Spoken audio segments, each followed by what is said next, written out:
Dear students, I hope you watched the first video about the motion and we get some idea about the motions. Now we are discuss about the next topic and the topic is a different type of motions. Last class में मैंने आपको बताया था कि motion क्या है और कैसे मोशन को आइडेंटिफाई करते हैं, उसके फैक्टर क्या क्या है।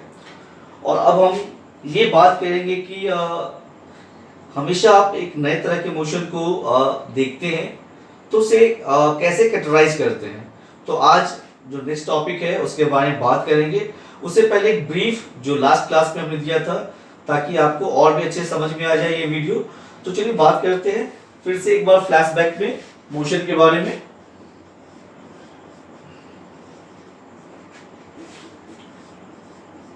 Motion means movement.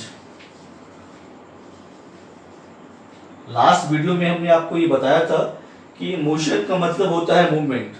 When a body change its position with respect of reference point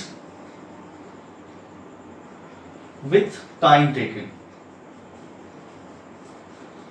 last video में हमने इसके बारे में शेयर किया था कि अगर कोई ऑब्जेक्ट मोशन में है तो वो अपने पोजीशन को चेंज करता है respect of reference point with the time taken. Reference point के बारे में बात करते हैं। Reference point means initial point.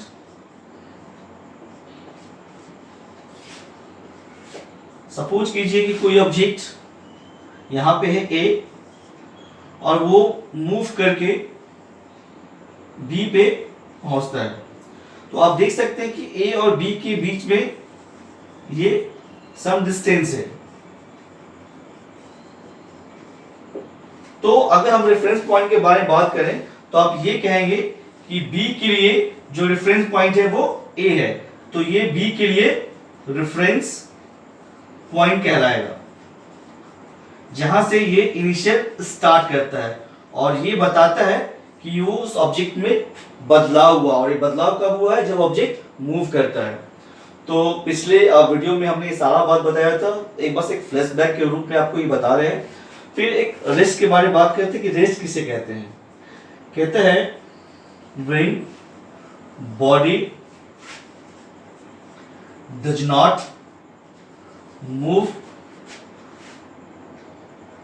It's reference point,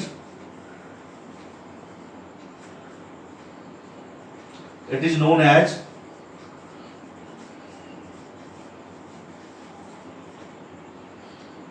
wrist। तो ये सारी चीजें हमने लास्ट वीडियो में देखा था और ये डिस्कस किया था। तो हम आज एक ब्रीफ में फिर से आपको बता रहे हैं कि अगर आपसे कोई पूछेगा कि मोशन के बारे में तो आप बताएंगे motion means movement when a body change its position with respect of time and with the time taken they are known as the motion. फिर आपसे अगर कोई पूछता है कि रेफरेंस पॉइंट क्या है तो आप बोल सकते हैं कि रेफरेंस मींस इनिशियल पॉइंट। जब कोई ऑब्जेक्ट मूव करता है जिस पोजीशन से और जब वो दूसरे पॉइंट पे पहुंचता है तो उस पॉइंट के लिए रेफरेंस पॉइंट वो होता है जहां से वो स्टार्ट किया था मूव करना। बात करते हैं रेस्ट की। अगर कोई ऑब्जेक्ट अपने इनिशियल पॉइंट से मूव नहीं करता है, वो वहीं पे रहता है, तो हम उसे रेस्ट में कहते हैं। तो ये पिछले वीडियो में हमने सारा चीज देखा था। अब आज हम बात करेंगे न्यूमन्स के बारे में, डिफरेंट टाइप्स ऑफ मोशन। तो देखिए डिफरेंट टाइप ऑफ मोशन किसे कहते हैं और आप कौन कौन से फॉर्म है जिसके बारे में आप बातें करते हैं।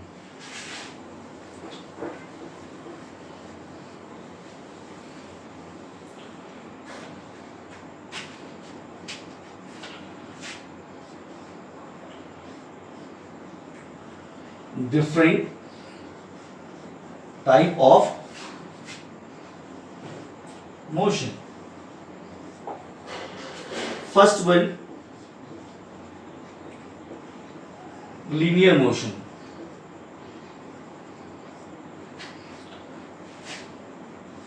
if a body travel on a straight path, it is called linear motion. जब कोई ऑब्जेक्ट और लीनियर पाथ पे मूव करता है लीनियर वे से, वो पाथ स्ट्रेट वे में है, तो ऑब्जेक्ट के साथ जो मोशन जुड़ा हुआ होता है उसे हम कहते हैं लीनियर मोशन। सपोज कीजिए कि एक सड़क है और इस पे कोई कार मूव कर रही है,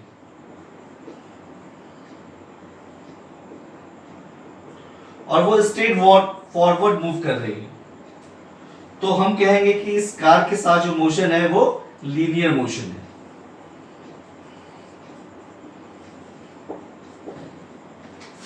second one,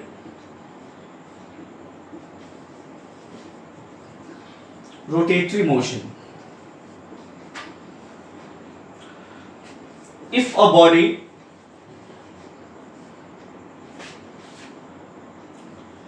move on its axis, it is known as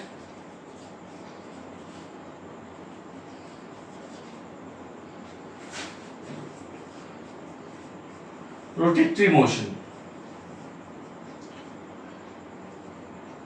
अगर बात करते हैं कि कोई भी ऑब्जेक्ट अपने फिक्स एक्सिस में मूव करता है, वो डिस्प्लेस नहीं करता है, तो ऐसे ऑब्जेक्ट के साथ जो मोशन होता है उसे रोटेटरी मोशन कहते हैं। जैसे फैन है, फैन को आपने देखा होगा कि वो अपने ही पाथ पे मूव करता है। कुम्हार का चाक जिसपे वो बर्तन बनाता है, उस पे भी आप देखेंगे कि वो चाक घूमता रहता है और बर्तन उसके ऊपर बनाता रहता है, वो डिस्प्लेस नहीं करता और वो फिक्स पॉइंट पे होता है। तो इस तरह के मोशन को हम लोग कहते हैं रोटेटरी मोशन। अब बात करते हैं vibrating motion. Vibratory motion. If a body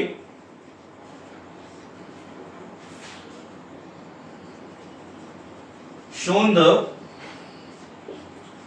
to and fro motion,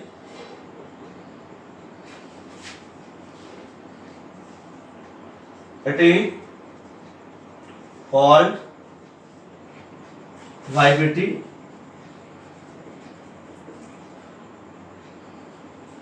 motion. मतलब अगर कोई भी ऑब्जेक्ट तेजी से आगे पीछे दाएं बाएं ऊपर नीचे लगातार मूव करता है, तो ऑब्जेक्ट के साथ जो मोशन होता है उसे वाइब्रेटिंग मोशन कहते हैं। सपोज कीजिए कि एक स्प्रिंग है, अगर आप उसे स्ट्रेच करेंगे तो आप देखेंगे कि वो वाइब्रेट करना स्टार्ट कर देगा अप एंड डाउन फॉर्मेट में, इस तरह से। इसका मतलब है कि इस तरह के मोशन को जब आप देखते हैं तो आप कहेंगे कि ये जो ऑब्जेक्ट के साथ मोशन है उसे वाइब्रेटिंग मोशन कहते हैं। इसे आप ओसिलेटरी मोशन भी कहते हैं।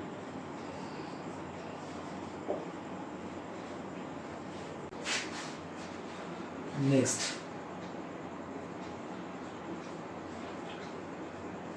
circulatory motion।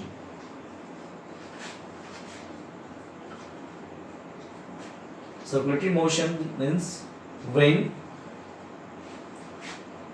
object moves on a curved path,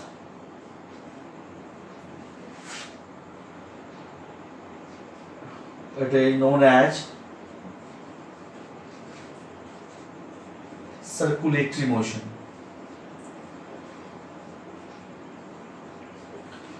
circulatory motion के बारे में कहते हैं कि जब भी कोई ऑब्जेक्ट कर्व पाथ पे मूव करता है, तो कर्व पाथ पे मूव करने की वजह से जो मोशन को दिखाता है उसे सर्कुलेटरी मोशन कहते हैं। जैसे सपोज कीजिए कि एक सर्किल है और इस पाथ पे जब कोई मूव करता है तो उस वक्त ऑब्जेक्ट के साथ जो मोशन होता है उसे सर्कुलेटरी मोशन कहते हैं।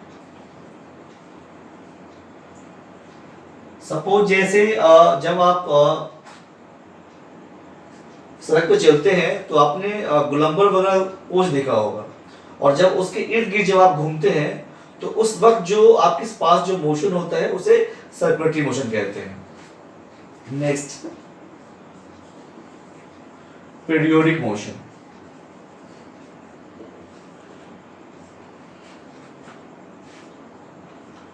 When objects move on any path, any path कहने का मतलब कोई पाथ, चाहे वो कर्व हो, चाहे वो स्ट्रेट हो, चाहे वो लीनियर हो, चाहे वो रेक्टिलिनियर हो, पाथ कैसा भी हो, लेकिन उसके पास एक खास बात होता है कि किसी पाथ पे होने के बाद भी they take a time equal,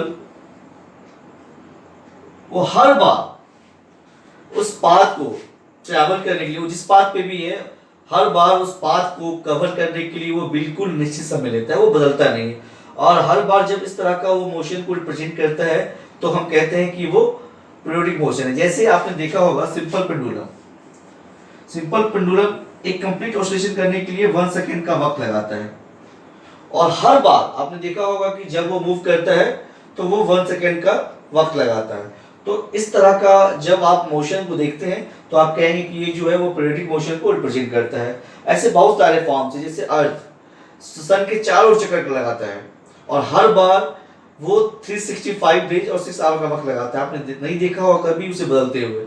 तो इस तरह का मोशन जब भी वो आप देखते हैं तो आप कहेंगे कि ये पीरियोडिक मोशन है। तो आज हमने डिस्कस किया डिफरेंट टाइप ऑफ मोशन, जिसमें हमने बहुत सारे फॉर्म्स के बारे में समझा, जैसे लीनियर मोशन क्या है, सर्कुलेशन मोशन क्या है, रोटेटरी मोशन क्या है, वाइब्रेटिंग मोशन क्या है। तो काफी बातें आपको समझ में आ गई होगी। अब नेक्स्ट जो टॉपिक है उसके बारे में बात करते हैं, उस पर डिस्कस करते हैं। नेक्स्ट टॉपिक है हमारा फिजिकल क्वांटिटी। तो देखते हैं फिजिकल क्वांटिटी क्या है।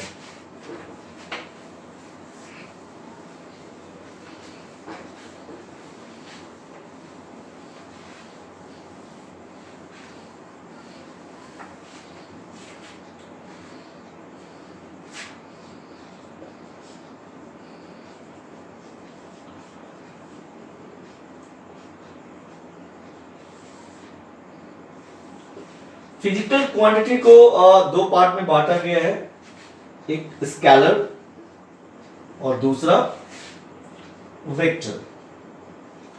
स्केलर क्वांटिटी के बारे में अगर बात करते हैं तो कहते हैं they have only magnitude,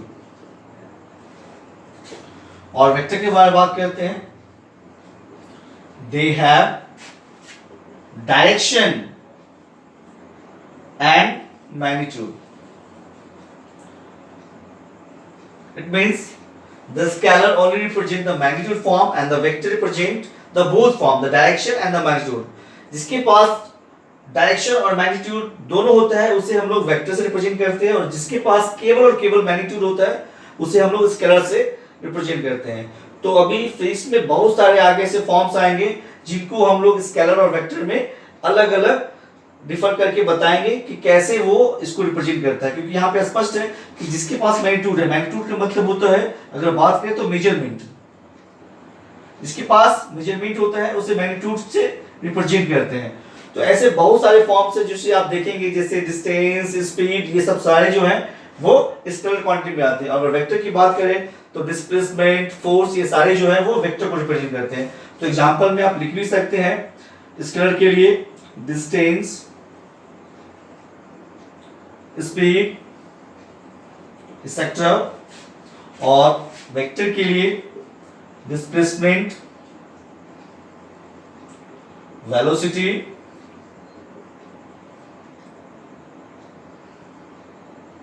etcetera.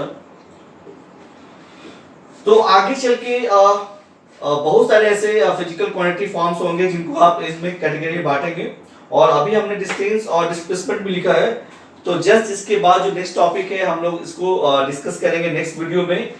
आज हमने डिफरेंस ऑफ टाइप्स ऑफ जो मोशन पढ़ा और फिजिकल क्वांटिटी पढ़ा, और आगे वाले वीडियो में आपके लिए हम लेके आएंगे एक नया फॉर्म जो डिस्टेंस और डिस्प्लेसमेंट के बारे में होगा।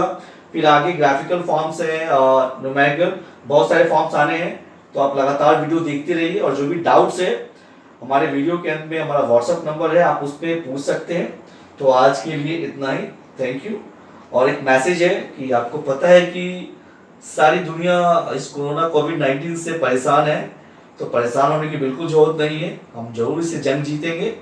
तो जितने भी गवर्नमेंट की गाइडलाइंस हैं उन्हें फॉलो कीजिए, समय समय पे हाथ धोते रहिए, मास्क पहनना बहुत जरूरी है, बताया गया है कि जब भी बाहर निकले तो मास्क पहने, घर में बड़े बुजुर्ग हैं उनका ख्याल रखिए और आप बिल्कुल गाइडलाइंस को फॉलो कीजिए ताकि आप भी स्वस्थ रहें और आपकी वजह से समाज भी स्वस्थ रहे। Thank you very much, take care.